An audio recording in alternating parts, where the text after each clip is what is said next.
말과 관련된 아주 좋은 글이 있어서 먼저 소개를 드리겠습니다.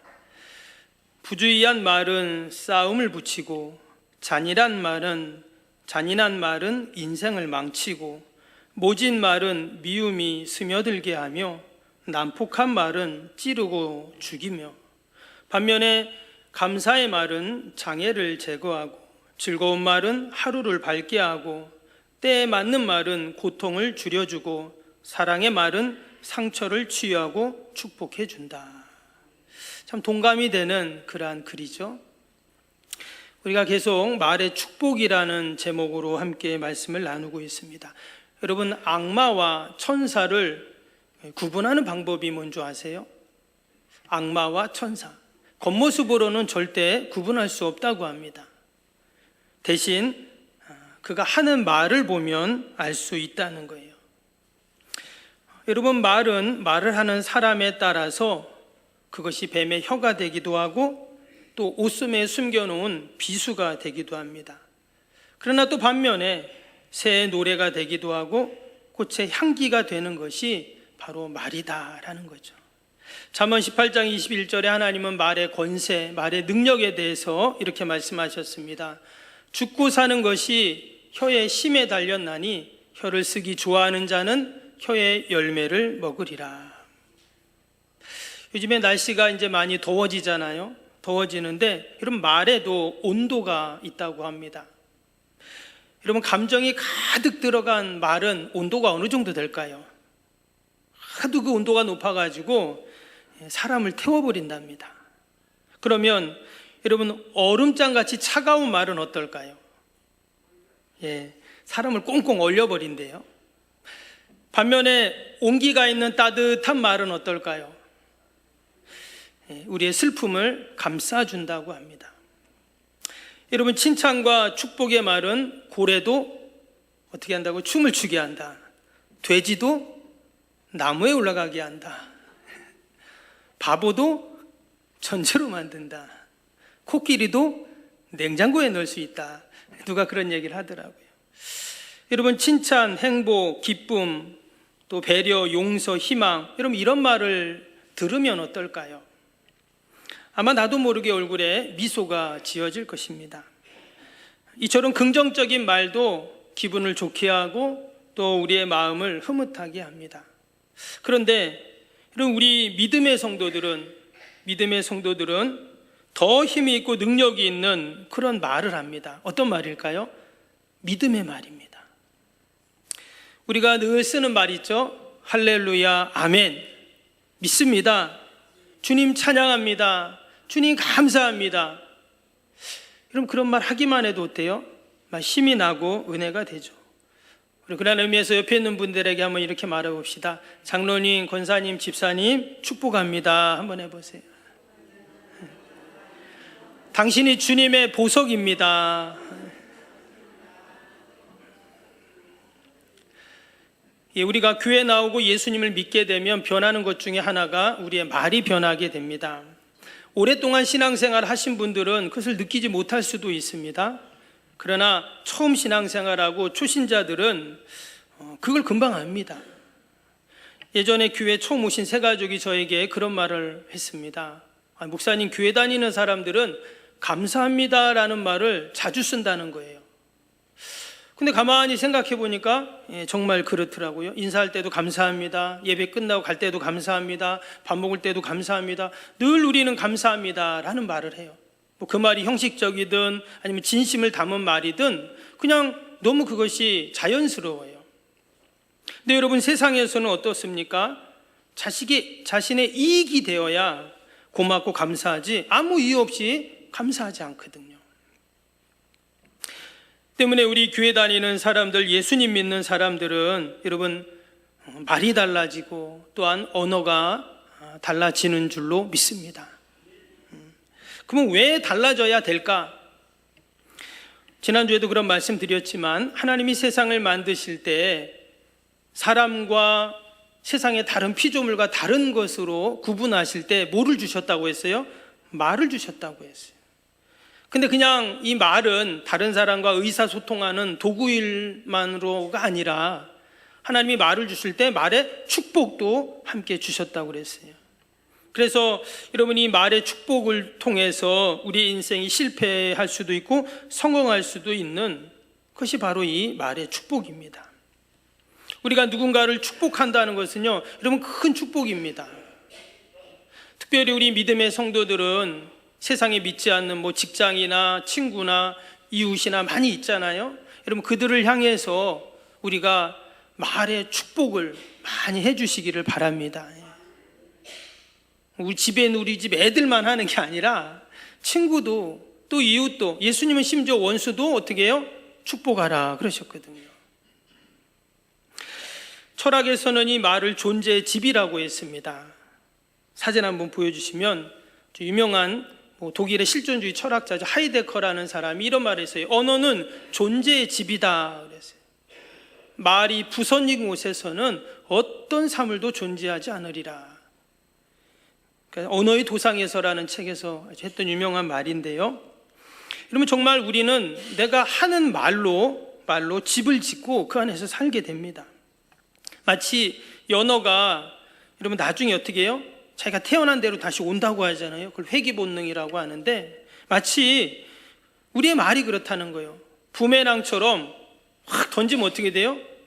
그게 돌아서 다시 나에게 온다는 거죠.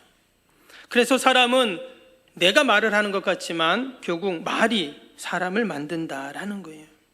결국 내가 했던 말이 내 인생이 되는 것이죠. 마라스머스라는 병이 있습니다. 이 병은 어떤 병이냐면 전쟁 고아나 또는 고아원에서 외롭게 자란 아이들에게 생기는 질병이라고 해요. 이 병은 어떤 병이냐면 그 증상이 이런 겁니다. 발육이 잘 안 돼요. 그리고 또 온몸이 점점 힘이 빠지고 시름시름 앓다가 죽는 병입니다. 그런데 이 병은 영양이 부족하거나 어떤 그 병균의 세균에 의해서 생기는 질병이 아니라는 거예요. 그래서 왜 그런가 가만히 의사들이 그걸 찾아보니까 뭔가가 결핍이 되는데 사랑이 결핍될 때 생기는 병이라는 거예요. 그러니까 어린 아이들이 엄마 품에 안겨가지고 엄마의 살냄새를 맡으면서 그렇게 자라야 되는데 그냥 전쟁 고아니까 그냥 아이들 먹을 것만 주고 키우는 거잖아요. 그러다 보니 그 아이들이 그런 마라스머스 같은 희한한 병에 걸려서 아이들이 죽는 것을 보았다는 겁니다. 근데 이것은 여러분 지금도 마찬가지라는 거예요. 지금도 사랑을 표현하지 못하고 사랑을 받지 못하면 이런 병이 걸릴 수 있다는 거예요. 근데 의사들이 하는 말은 뭐냐면 이 병을 고치는 치료법은 아주 간단해요. 그것이 뭐냐? 매일 사랑을 고백하라는 거예요. 매일 사랑을 고백할 때 사랑의 말이 바로 최상의 묘약이다라는 거죠. 혹이나 그런 생각할 수 있어요. 아니 목사님, 저는 사랑을 고백하거나 사랑을 말할 사람이 없습니다. 그런 분은 누구에게 해야 될까요? 하나님께 하면 됩니다. 하나님께 내가 늘 사랑을 고백하고 또 하나님 앞에 사랑을 이야기하고 또 그 사랑을 찬양하고, 아멘. 그러면 하나님이 우리의 육도 영도 늘 건강하도록 여러분 붙잡아 주시는 줄로 믿습니다. 요즘에 밭에 우리가 많이 심으시죠. 논에도 이제 물 대고 심고 하는데, 여러분 우리의 인생의 밭에도 뭔가를 파종해야 되는데 뭘 파종해야 될까요? 그 씨앗은 바로 사랑의 말이라는 여러분 씨앗을 우리는 심어야 할 줄로 믿습니다. 오늘 우리가 사랑의 말이라는 그런 제목으로 함께 말씀을 나누려고 하는데요. 함께 읽었던 고린도전서 13장은 우리가 잘 아는 사랑장이죠. 이 사랑장은 굳이 설명하거나 부연 설명을 하지 않아도 너무 읽기만 해도 은혜가 되는 그런 말씀인데요. 그 이유는 하나입니다. 사랑에 대해서 말하기 때문에요. 여러분 세상의 모든 학문과 지식 또 문화와 문명 또 모든 체계와 구조를 가만히 보면 거기에는 다 뭐가 담겨 있을까요? 사랑이 담겨 있습니다. 여러분 세상 노래도 보세요. 다 사랑을 노래합니다. 사랑 때문에 기뻐하든지 슬퍼하든지. 여러분 학문도 보면 결국 다 뭐냐면 사랑을 연구하고 사랑 때문에 하는 거예요. 어떤 아이가 초등학생인데 그 아이디어 발명품 거기서 대통령상을 받았더라고요. 근데 뭐 별거 아니에요. 그냥 가정에서 이렇게 뭐 주방에서 어머니들 쓰는 건데, 이 아이가 엄마가 그거 하는 걸 보면서 엄마가 늘 이 힘들어하는 모습을 보면서 생각해낸 아이디어인데 대통령상을 받았어요. 무슨 말이죠? 엄마를 사랑하는 마음으로 만든 거죠. 이처럼 인간은 사랑과 분리해서 살 수가 없습니다. 우리가 그냥 사는 것 같지만 우리는 끊임없이 사랑을 요구하고 또 사랑을 주고받는 그런 삶을 살고 있습니다. 우리가 누군가를 사랑할 때, 또 사랑을 받을 때 인간의 존재 목적과 이유가 분명해진다라는 것입니다. 여러분, 우리가 예수님 믿으면 어떻게 해야 될까요? 행복해야 됩니다. 왜 그렇죠? 하나님이 나를 사랑하시기 때문에. 요한 1서 말씀 보면 하나님은 사랑이시다 그랬죠. 우리가 잘 아는 요한복음 3장 16절도 보면 하나님이 세상을 이처럼 사랑하사 하셨습니다. 하나님이 나를 사랑하시고 내가 하나님을 사랑할 때 그 삶은 행복한 삶이 될 수밖에 없는 것이죠. 오늘 이 고린도전서 13장 우리가 앞에 1절 3절까지밖에 안 읽었지만 집에 가셔서 마지막 절까지 한번 꼭 13절까지 읽어보시기 바랍니다.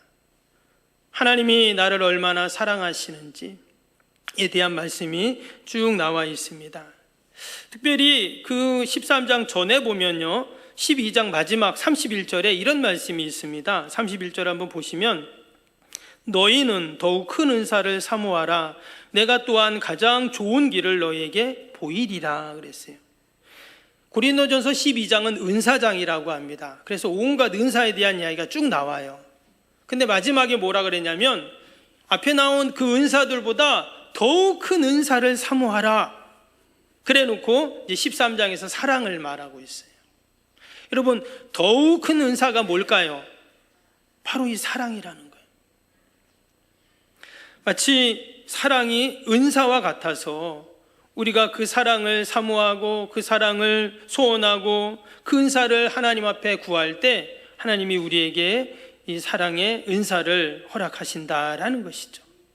그러면서 오늘 이제 사랑에 대한 이야기를 쭉 하는데요, 1절을 한번 보겠습니다. 13장 1절을 보니까 사랑에 대해서 뭐라고 말했냐면 내가 사람의 방언과 천사의 말을 할지라도 사랑이 없으면 소리나는 구리와 울리는 꽹과리가 되고, 사랑을 이야기하면서 가장 먼저 어떻게 이 사랑을 풀어갔냐면 말과 함께 풀어갔어요. 우리가 오늘 이 말씀을 본 이유가 이겁니다. 우리가 사랑 이야기를 많이 하고 또 하나님의 사랑도 알고 있고 또 우리가 사랑을 해야 되고, 그런데 이 고린도전서 13장에서 사랑을 말할 때 사랑과 말을 연결해서 진행하고 있다는 거예요. 사람의 방언, 천사의 말, 근데 거기에 뭐가 없으면요, 사랑이 없으면 라고 이야기를 합니다. 우리가 사랑을 표현할 때 어떻게 표현합니까? 뭐 아무 말 안 해도 엄마가 맛있는 음식을 만들어서 아이들에게 준다면 뭐 당연히 사랑인 것이죠. 그런데 여러분, 우리가 이 사랑을 표현할 때 가장 잘 표현되는 것은 아마 말일 것입니다.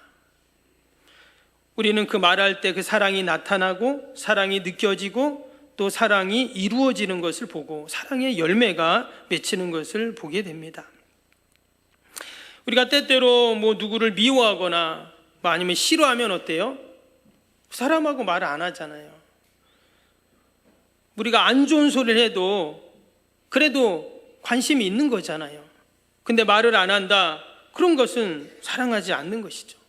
그런데 여러분, 온 이 세상을 창조하시고 운행하시고 섭리하시는 그 하나님께서 우리에게 늘 하시는 것이 뭐예요? 말을 하세요. 이 시간은 목사님의 설교를 통해서 하나님이 말씀하시는 선포되는 말씀이라면, 여러분 성경은 뭐라고요? 기록된 말씀이라 했잖아요. 그러니까 하나님이 하신 말씀을, 하나님이 하신 말을 다 기록해 놓은 말입니다. 그래서 우리가 이 성경을 읽을 때 어때요? 하나님이 나에게 계속 말하는 거예요. 그래서 우리가 특별히 말씀을 읽을 때는 뭐 눈으로 볼 수도 있지만 말씀을 많이 듣거나 읽는 것이 중요합니다. 요즘에는 오디오로 제가 올 초에도 그런 말씀 드렸지만 드라마 바이블을 많이 들으시면서 우리가 성경 통독하자 그런 말씀도 드렸는데, 우리가 핸드폰이나 컴퓨터를 통해서 드라마 바이블을 통해 오디오 성경을 계속 들으면 어때요? 계속 말씀을 듣는 거거든요. 내가 성경을 읽어도 마찬가지입니다. 내가 읽게 되면 내가 한 말이 계속 들리는 거잖아요. 그러면 그 하나님의 말이 나에게 계속 들려지고 말씀을 하시는 거거든요. 하나님은 세상을 창조하시고 우주 만물을 운행하시고 섭리하시면서 늘 우리에게 말씀을 하세요. 말씀으로 위로하고 말씀으로 격려하고 말씀으로 축복하시고, 이 시간도 우리 예배 시간에 목사님을 통해서 또 하나님이 나에게 말씀하시고, 여러분, 이 하나님의 말씀 속에 무엇이 담겨 있습니까? 하나님의 사랑이 분명히 담겨 있는 줄로 믿습니다. 하나님은 인간을 만드실 때 늘 사랑의 말로 다가오십니다. 창세기 3장에 보면 처음 사람 아담과 하와가 나오죠. 근데 그들은 하나님이 먹지 말라고 했던 그 동산의 나무 실과를, 그 선악을 알게 하는 나무 실과를 먹게 됩니다. 그리고는 어떻게 했어요? 그들이 숨었죠. 8절에 보면 그들이 그날 바람 불 때 동산을 거니시는 여호와의 하나님의 소리를 듣고 아담과 그의 아내가 여호와의 하나님의 낯을 피하여 동산나무 사이에 숨은지라. 여기 보면 범죄한 인간의 모습이 나옵니다. 그 행복의 동산인 에덴 동산에 바람이 불기 시작합니다. 그리고는 하나님의 낯을 피합니다. 그리고 숨는 거예요. 이게 바로 죄된 인간의 모습이에요. 그런데 하나님은 어떻게 하시죠?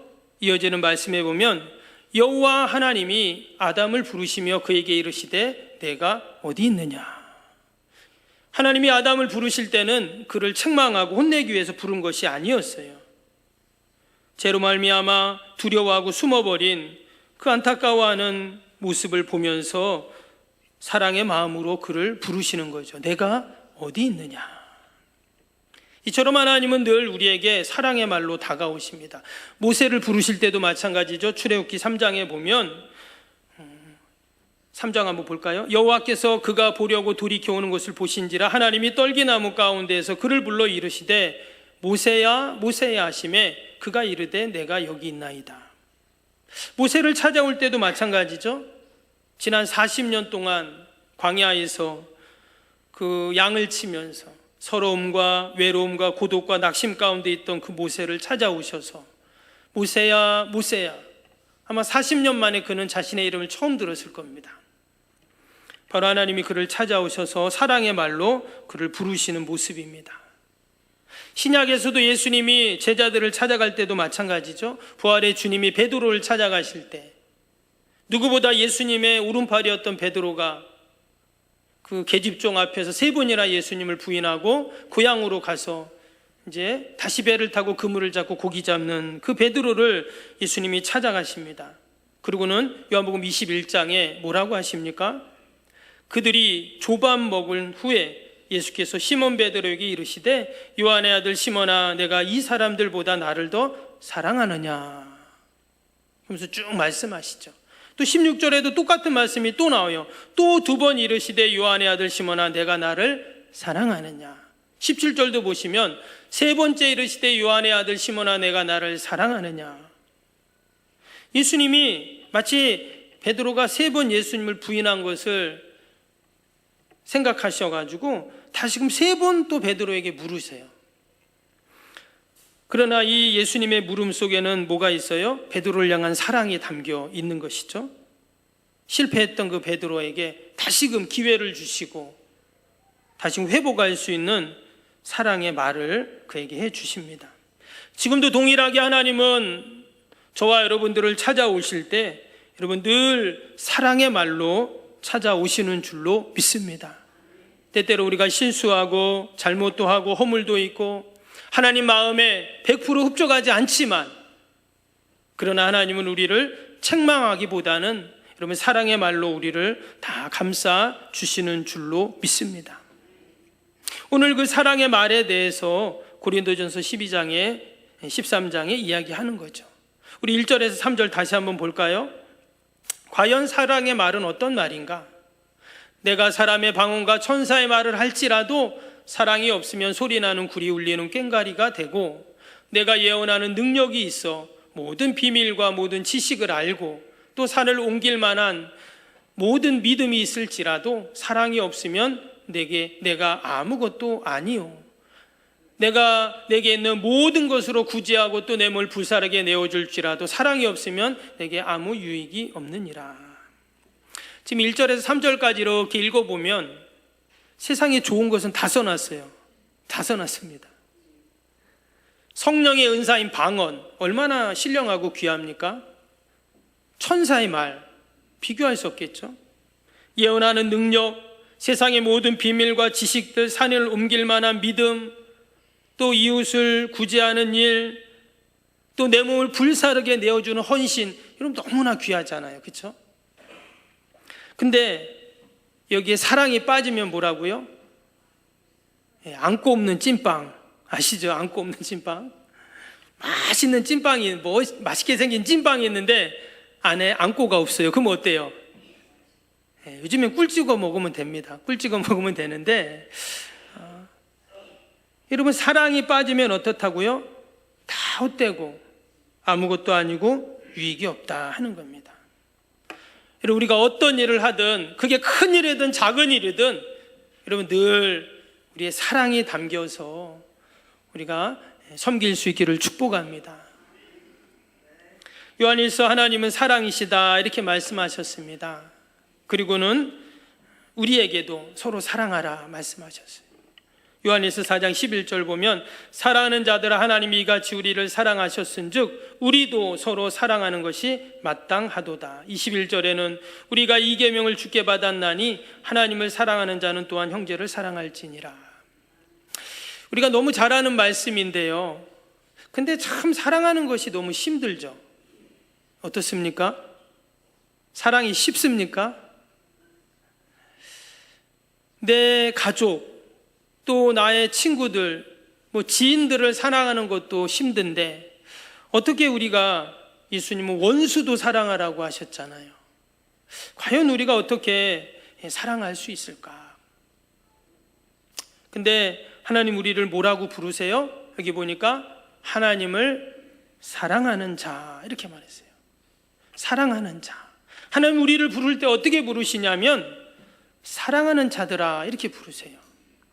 이 말은 두 가지 의미가 있습니다. 하나님이 나를 사랑하신다 하는 의미도 담겨 있고, 또 하나는 내가 다른 사람을 사랑하는 사람이다라는 의미도 담겨 있어요.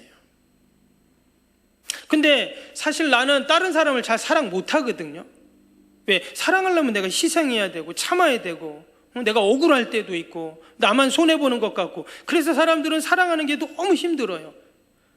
사랑받는 거는 어떨까요? 그건 너무 좋죠. 사랑받고 싶어 하고. 근데 하나님 우리를 부르실 때 어떻게 해요? 사랑하는 자들아 이러셨어요. 이 말은 우리가 그렇게 사랑 잘 못하는 자들이지만 그럼에도 불구하고 우리를 그렇게 여겨주신다는 거예요. 이게 참 감사하죠. 내가 나를 볼 땐 참 부족한데 그래도 하나님은 아니야, 그래도 너는 믿지 않는 사람들에 비하면 그래도 사랑하고 있잖아, 이렇게 말씀하는 거죠. 여러분, 늘 변함없는 사랑으로 우리에게 다가오시는 그 하나님의 사랑의 주님을 우리가 늘 기억하면서 우리도 서로 사랑하라 하신 그 말씀을 또 우리가 지키는 저와 여러분 되기를 축복합니다. 근데 여러분, 가장 위대한 사랑의 말은 과연 뭘까요? 가장 위대한 사랑의 말, 우리가 읽진 않았는데 4절부터 한번 잠깐 보시면 이제 사랑에 대한 말씀이 쭉 나온다 했죠? 쭉 나오는데 사랑에 대해서 이렇게 말했어요. 사랑은 오래 참고, 사랑은 온유하며, 사랑은 시기하지 아니하며, 사랑은 자랑하지 아니하며, 교만하지 아니하며. 7절도 한번 볼까요? 7절에 보니까 모든 것을 참으며, 모든 것을 믿으며, 모든 것을 바라며, 모든 것을 견디느니라. 그러니까 사랑은 뭐뭐다. 또 사랑은 뭐뭐하지 않는다. 이렇게 두 가지로 이야기를 하고 있어요. 근데 말씀을 가만히 보면은요, 이 사랑을 정의할 때 한마디로 뭐라고 했냐면 사랑은 참는 거다 하는 거예요. 사랑은 참는 거다. 그래서 오래 참고 또 견디고 다 같은 말이거든요. 결국 사랑은 뭐냐? 사랑은 참는 거라는. 4절 다시 한번 볼까요? 4절에 보세요. 사랑은 오래 참고 그랬잖아요. 온유하며 시기하지 아니하며 자랑하지 아니하며 교만하지 아니하며. 이것을 다른 바꿔서 말하면 시기하지 아니한다는 말은 뭘까요? 시기하고 싶은 마음이 있는데 그것을 참는다는 거예요. 막 자랑하고 싶어요. 그냥 자식도 자랑하고 싶고 막 돈 많은 것도 자랑하고 싶고 내 가지고 있는 거 자랑하고 싶은데 자랑하고 싶은 것도 참으며, 그 말이에요. 또 교만하고 싶은 것도 참으며. 그게 뭐라고요? 그게 사랑이라는 거예요. 그 사랑은 뭐냐? 결국 참는 거예요. 5절도 보세요. 무례하게 행하지 아니하며 자기의 유익을 구하지 아니하며 성내지 아니하며 악한 것을 생각하. 이것도 마찬가지죠. 무례하게 막 행하고 싶지만 참고, 내 유익을 구하고 싶지만 참고, 막 화내고 싶지만 참고, 악한 것이 막 생각나는 것도 참고. 6절에도 불의를 기뻐하지 아니하며. 다 참는 거예요. 여러분, 우리의 삶 가운데 우리가 사랑의 말을 해야 되는데 하나님께서 서로 사랑하라 이렇게 말씀하셨는데 때때로 우리가 참는 것도 여러분 그것이 사랑의 모습인 줄로 믿습니다. 그 따뜻한 하루라는 자선 단체가 있는데요, 거기에 보면 감성 편지라는 그런 것이 있어요. 거기에 미국의 인디안 부족이죠, 체로키 부족이 있는데 거기 이런 아주 좋은 전통이 있습니다. 뭐냐면 아이들 이렇게 키울 때 인디안들은 막 이렇게 뭐 사냥도 하고 막 그러잖아요. 그런 거 하는데 아이들을 막 키울 때 어느 정도 나이가 되면 이제 아이들을 성인식을 이제 거행하게 되는데, 특히 남자 아이들. 근데 그 성인식을 할 때 어떻게 하냐면 아버지가 그 아이를 데리고 깊은 숲속으로 들어간답니다. 근데 이제 이 눈을 다 감기는 거예요. 사진 한번 보여주실래요? 눈을 이렇게 다 감기는 거예요. 그러면은 이 아이가 아직 어린데 그 깊은 산 속에 들어가가지고 무섭죠. 근데 이제 아버지가 그 아이를 거기다 딱 놔두고 그냥 아버지는 와버리는 거예요. 그럼 한밤중이 되면 그 숲속에서 온갖 짐승들 소리가 나고 막 너무 무서운 거죠. 근데 그게 성인식인 거예요. 그걸 참아야 되는 거예요, 그 두려움을. 그러니까 밤새도록 막 겁에 질려서 공포에 휩싸이고 막 그랬는데 이제 아침이 되는 겁니다. 아침이 되면 이제 그 성인식을 통과한 거죠. 근데 날이 밝아오고 이제 아이가 이 눈가리개를 탁 풀르는 거예요. 풀러서 가만히 이렇게 보면 나무도 보이고 꽃도 보이고 숲속 길도 보이고 막 그런데 인디안 소년이 이렇게 보니까 어렴풋이 저 앞에 누군가 보여요. 누굴까요? 아버지였던 거예요. 그러니까 지난 밤새도록 나무 뒤에서 그 두려움에 덜덜 떨고 있는 그 아들의 안타까운 그 모습을 뜬 눈으로 보고 있었던 겁니다. 근데 아버지는 한마디도 안 하는 거예요. 그러나 그 아버지의 침묵은 어떤 사랑의 말보다 그 아들을 더 사랑하고 또 그 아이들을 강하게 키웠던 것이죠. 여러분, 하나님의 사랑도 그렇습니다. 때로는 하나님이 우리에게 찾아오셔서 아담아 부르시기도 하고 모세야 부르시기도 하고 베드로야 부르시기도 하지만 또 때로는 하나님이 침묵하실 때도 있어요. 우리가 그럴 때 있잖아요. 막 기도를 하는데 나는 지금 너무 안타깝고 지금 너무 힘들고 이 문제 해결돼야 되는데 하나님께 기도하는데 아무런 응답도 없을 때, 여러분 그럴 때 있잖아요. 그러나 하나님은 아무런 응답이 없는 것이 아니라 그 하나님의 침묵 속에 또 다른 여러분 사랑이 담겨 있는 줄로 믿습니다. 하나님은 늘 사랑의 눈으로 우리를 보고 계시고 지키고 계시죠. 우리가 한 주간도 나를 사랑하시는 그 하나님을 우리가 기억하고 나를 통해서 우리가 사랑의 말, 또 믿음의 말, 축복의 말이 여러분 세상을 향하여 계속 전달되기를 축복합니다. 내가 너희를 사랑한 것 같이 너희도 서로 사랑하라 말씀하셨죠. 때로는 우리가 참는 것도 사랑하는 것이고, 때로는 내가 침묵하는 것도 사랑하는 것이고, 우리가 주님의 사랑을 생각하면서 또 한 주간도 늘 사랑의 사람이 되는 저와 여러분 되길 주님의 이름으로 축복합니다.